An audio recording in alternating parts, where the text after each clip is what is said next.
안녕하세요. 미술전시 해설가 김찬용입니다. 문화생활 하나 즐기는데도 많은 고민이 필요한 시대를 살게 된 것 같습니다. 미술개혁 시 지난해부터 힘겨운 시간을 이어가고 있지만 이 힘겨운 상황 속에서도 훌륭한 미술관의 뛰어난 기획자들이 감상자인 우리를 위한 좋은 전시를 속속 기획하고 있는데요. 오늘은 현재 청주시립미술관에서 진행 중인 거장 중원을 거닐다전을 온라인 콘텐츠로 소개해 드려볼까 합니다.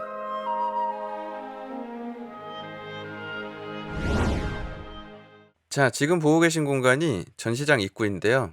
청주시립미술관은 과거 청주 KBS 방송국이었던 건물을 2016년 7월부터 시민들을 위한 미술관으로 운영하고 있는데요. 현재는 이렇게 미술 전시를 할 수 있는 최적의 환경으로 리모델링해 다양한 기획 전시를 선보이고 있습니다. 이번 거장 중원을 거닐다전은 1910년 조선 정통회화를 계승한 청전 이상범의 작품부터 동시대의 단색화의 대가로 손에 꼽히는 윤영근 작가의 작품까지 충청권을 기반으로 활동한 한국 근현대 미술 거장들의 작품을 감상할 수 있는 전시입니다. 안쪽으로 이동해서 차근차근 작품을 좀 만나볼까요? 우선 첫 번째로 만나볼 그림은 고암 이응로 작가의 작품입니다.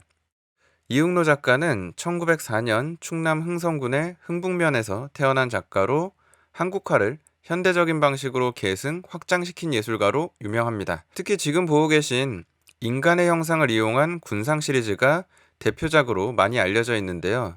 셀 수 없이 많이 보이는 화면에 가득 채운 사람들의 모습은 광주 민주항쟁의 시대를 살아간 작가가 표현한 추상적인 역사라고 생각해 보셔도 좋을 것 같습니다. 사람의 형상은 분명 좀 구상적이지만 과도하게 밀집된 군상의 덩어리는 멀리서 보면 언뜻 추상적인 형상으로 좀 느껴지기도 하죠. 하지만 가까이서 차근차근 한번 바라보시면 그 한 명 한 명의 사람이 서로 다른 모습으로 캔버스라는 광장에 모여 춤을 추는 듯 에너지를 분출하고 있는 그 힘을 느껴보실 수 있으리라 생각됩니다. 파리에서 유학 생활을 하며 예술을 연구한 작가인 만큼 서구적인 현대미술의 접근법에 한국적인 재료와 정서를 잘 녹여낸 작가로 추천드리고 싶습니다. 감상하시는 여러분도 반전, 반핵, 평화를 외쳤던 그의 생전의 목소리를 기억하며 응집된 인간의 모습을 감상해 주시면 우리의 근대사를 기억하며 고민해 볼 수 있는 작품이 되리라 생각되네요. 자, 여기서 뒤쪽으로 이동해보면 1901년 충북 청원군 출신의 김복진 작가의 작품을 만나볼 수 있습니다. 김복진 작가는 한국 근대 조각의 새로운 영역을 개척한 조각가로 알려져 있는데요.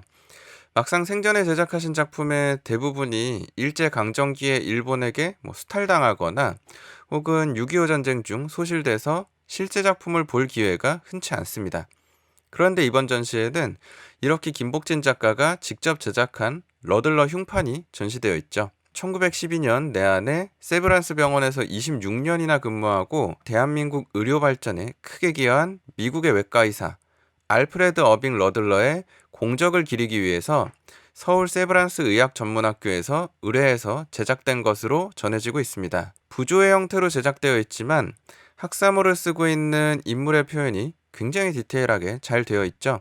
뒤쪽으로 조금 더 이동을 해보자면 김복진 작가의 다른 작품인 백화와 속리산 미륵대부를 만나보실 수 있습니다. 다만 안타깝게도 이 작품들은 앞서 말씀드렸듯이 소실된 작품들이어서 2016년 청주시립미술관 개관전시를 위해 제작된 레플리카를 선보이고 있습니다.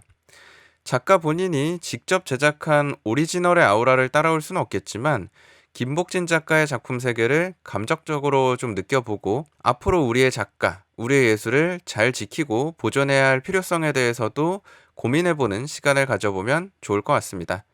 자, 더불어서 뒤쪽 벽면에는 수묵담체 현대화를 이끈 예술가 중 한 명으로 평가받는 운보 김기창의 작품이 함께 전시되어 있으니까 관심 있으신 분들은 함께 감상해보셔도 의미 있을 것 같습니다. 자, 이어지는 통로로 나가보시면 1902년 충북 진천군에서 태어난 김주경 작가의 작품이 전시되어 있을 겁니다. 지금 보고 계신 작품은 1927년작 사양이란 작품인데요. 김주경 작가가 20대 중반에 제작한 초기작에 해당합니다. 여러분은 작품 보셨을 때 혹시 어떤 느낌 드시나요? 사진처럼 정확하게 그리려 했다기보다는 자유분방한 터치와 색이 좀 눈에 띄죠? 김주경 작가의 초기작은 우리에게 모네, 고흐 등의 예술가로 익숙한 인상주의 계열의 예술 기법을 한국의 풍토에 맞춰 사용한 작품이라고 할 수 있을 것 같습니다. 안정적인 구도와 색감을 보고 있으면 자연의 아름다움과 평온함을 좀 느낄 수 있는 작품이죠. 이처럼 서양화적인 재료와 기법을 이용해 우리의 풍경과 인물을 표현한 것이 김주경 작가 작품의 매력이라고 할 수 있을 것 같은데요. 옆쪽으로 이동하면서 감상해 보시면 오지오 김주경 2인 화집에 소개되었던 작품 이미지들을 통해 좀 더 다채로운 작품 세계도 만나보실 수 있을 것 같습니다. 더불어 반대편 벽에 앞서 만나고 오신 이응로 작가의 또 다른 작품들도 전시되어 있죠. 이어지는 우측 전시실로 이동을 해보면 충북 청주에서 교수로 재직하며 충북 미술교육 발전에 기여한 예술가로 손에 꼽히는 은곡 안승각 작가의 작품이 소개될 겁니다. 지금 보고 계신 작품은 70대 후반에 다다른 작가의 후기 작품으로 앞서 만나보고 오신 김주경 작가의 작품처럼 서양화 재료인 유화를 기반으로 인상주의 기법을 활용해 작품을 선보인 모습을 발견하실 수 있을 것 같습니다. 유심히 보시면 정확한 디테일보단 색을 살리는 붓터치들과 빛을 머금은 채도 높은 색감을 느껴보실 수 있죠. 다만 앞서 보신 김주경 작가의 사양에 비해서 훨씬 수평적인 구도로 겨울산을 표현해 만년의 원로의 대가가 바라본 대자연의 숭고함에 대한 찬사가 담긴 작품으로 만나볼 수 있을 것 같습니다. 반면 바로 옆쪽으로 걸려있는 피난민은 1942년 안승각 작가가 30대 중반일 무렵 제작한 초기작으로 일제강점기와 더불어 상처와 전쟁의 시대, 우리 민족이 겪어야 했던 슬픈 시대의 모습과 감정이 고스란히 작품에 내려앉은 모습도 만나보실 수 있을 것 같습니다. 저는 이 작품에서 고흐의 초기작 감자 먹는 사람들이 좀 떠올랐는데요. 고난의 시대를 지난 후 제작된 겨울산과 앞선 상처의 시대를 표현한 피난민을 함께 비교해 보시면 안승각 작가가 경험했을 상처의 시대와 이를 극복해내고 평온에 도달한 작가의 감정을 작품을 통해 만나보실 수 있을 것 같네요. 이어서는 청전 이상범의 작품이 소개되는데요. 첫 번째 방에서 언뜻 보셨을 운보 김기창과 함께 일본을 통해 도입된 원근법이나 서양화 기법을 수용해 동서양에 조화된 본인만의 동양화 양식을 구축한 예술가로 소개되곤 합니다. 한국화에 관심 있으신 여러분은 우리에게 익숙한 한국화와는 좀 또 다른 모습으로 현대적인 동양화 기법을 선보인 창전 이상범의 작품을 보시는 것도 의미 있는 감상이 되리라 생각됩니다. 다음 방으로 이동해 보시면 1913년 충남 예산군의 분홍의 집안에서 태어나 한국 야수파의 거장으로 또 소개되는 김두한 작가의 작품이 전시되어 있습니다. 작품을 보시면 확실히 강렬한 색채가 눈에 띌 것 같은데요. 보고 계신 목장이란 작품만 봐도 앞서 같은 유화 재료를 활용한 김주경 작가나 안승각 작가의 작품에 비해 파란색, 초록색과 같은 원색이나 노란색의 강렬한 채도의 색감을 많이 활용한 모습을 찾으실 수 있을 겁니다. 인상파적 기법이 클로드 모네처럼 빛을 머금은 듯한 화사한 색감이 좀 중요한 맛이라면 야수파적 표현은 아치 앙리 마티스처럼 자유분방하고 강렬한 색채 자체가 그 매력일 것 같은데요. 이동하면서 김두한 작가의 작품을 감상해 보시면 색채와 형태 모든 면에서 틀에 얽매이지 않고 과감한 선택으로 표현하는 에너지, 그 감각을 감상해 보실 수 있을 것 같습니다. 자, 다시 안쪽 방으로 이동해 보면 평안북도 태천군에서 태어나 일본 유학 생활을 거쳐 대전에 정착한 후 대전 미술의 기틀이 마련되도록 미술 교육자이자 작가로서 활동한 공로가 크게 인정되고 있는 무의 이동훈 작가의 작품이 또 소개되어 있습니다. 역시나 유화를 주 재료로 유럽 근대화의 기법을 한국적으로 활용하는 다양한 작품이 전시되어 있을 건데요. 제가 추천드리고 싶은 작품은 우측 전면에 소개된 소라는 작품입니다. 사실 소를 주제로 그림을 그린 한국의 근대화가 중 우리에게 좀 더 익숙한 화가는 이중섭이 있겠죠. 이중섭의 소가 힘있는 붓터치와 강렬한 색 대비를 통해 굴하지 않는 강인한 민족의 정신을 좀 표현했다면 보고 계신 이동훈 작가의 소는 좀 다른 감성이 있죠. 자연이 전해주는 고즈넉한 감성과 그 안에 담긴 향토적인 매력을 솔직하고 담백하게 표현하고자 한 이동훈 작가의 작품 속 소는 어떤 상황에서도 우직하게 자신의 일을 다하는 소의 모습을 훨씬 좀 솔직하게 표현하고 있는 모습을 발견할 수 있을 것 같습니다. 개인적인 감상에선 이 방에 전시된 이동훈 작가의 작품들이 전반적으로 저채도의 갈색 톤을 많이 활용하고 있어서 확실히 좀 차분한 이미지와 함께 좀 토속적인 정서가 잘 담겨 있는 것 같다라는 생각이 들었습니다. 여러분도 같은 유화 재료를 쓰더라도 터치와 색의 활용을 통해 비슷한 주제도 전혀 다른 감성으로 담아내는 각각 화가들의 능력을 작품을 통해 비교해 보셔도 좋을 것 같습니다. 볼거리가 너무 많은 전시죠? 이미 다양한 근대 한국 회화의 대가를 만나보셨지만 그중 제가 가장 좋아하는 예술가의 작품은 통로 건너편에 있습니다. 이곳에 소개된 작가는 1917년 충남 연기군 출신의 대가 장옥진 작가의 공간입니다. 장옥진 작가 하면 나는 심플하다 라고 남긴 본인의 말처럼 최소한의 표현과 순수한 표현들, 그러한 접근법을 통해 감상하는 이가 미소 지을 수밖에 없는 귀여운 감성의 예술을 선보이는 작가인데요. 보고 계신 나무라는 작품만 보셔도 마치 아이가 그려놓은 듯 큰 덩어리로 표현한 두 그루의 나무 사이에 사람과 고양이가 그려져 있죠. 중앙 하늘 위에는 정말 심플하게 표현된 해가 떠 있기도 하고요. 종종 졸라맨을 그리는 듯 대충 그려 보이는 작품의 모습 때문에 이게 잘 그린 거야? 라고 의문을 가지시는 경우도 있지만 클래식이 아닌 모던의 시선으로서 기술적으로 잘 그린 작품으로 생각하지 마시고요. 창의적이고 감성적으로 잘 표현한 작품을 느껴보려는 시도를 해본다면 충분히 매력을 느낄 수 있는 작가가 또한 이 장옥진 작가라는 생각이 듭니다. 특히나 유화를 주재료로 사용함에도 마치 한국화처럼 느껴지는 표현 기법은 재료에 대한 가장 한국적인 해석에 잘 도달한 예술가로 평가할 수 있을 거로 생각되는데요. 이번 전시에 제 개인적인 취향에서 가장 추천드리고 싶은 작가가 바로 장옥진 작가의 작품 열린 마음으로 즐겨보시면 좋을 작품일 것 같아서 꼭 좀 강조해서 추천드리고 싶습니다. 그런데 청주시립미술관의 공간이 생각보다 굉장히 크더라고요. 전시가 여기서 끝이 아닙니다. 한층 위까지 이어져 있는데요. 자, 계단을 올라오시면 우선 전시에 소개된 작가들의 정보를 책으로 만나보며 쉴 수 있는 아카이브 공간이 준비되어 있을 겁니다. 여기서 왼쪽에 위치한 방에 먼저 들어가 보시면 1927년 충북 청주 출신의 단색화 거장 정창섭 작가의 작품을 만나보실 수 있습니다.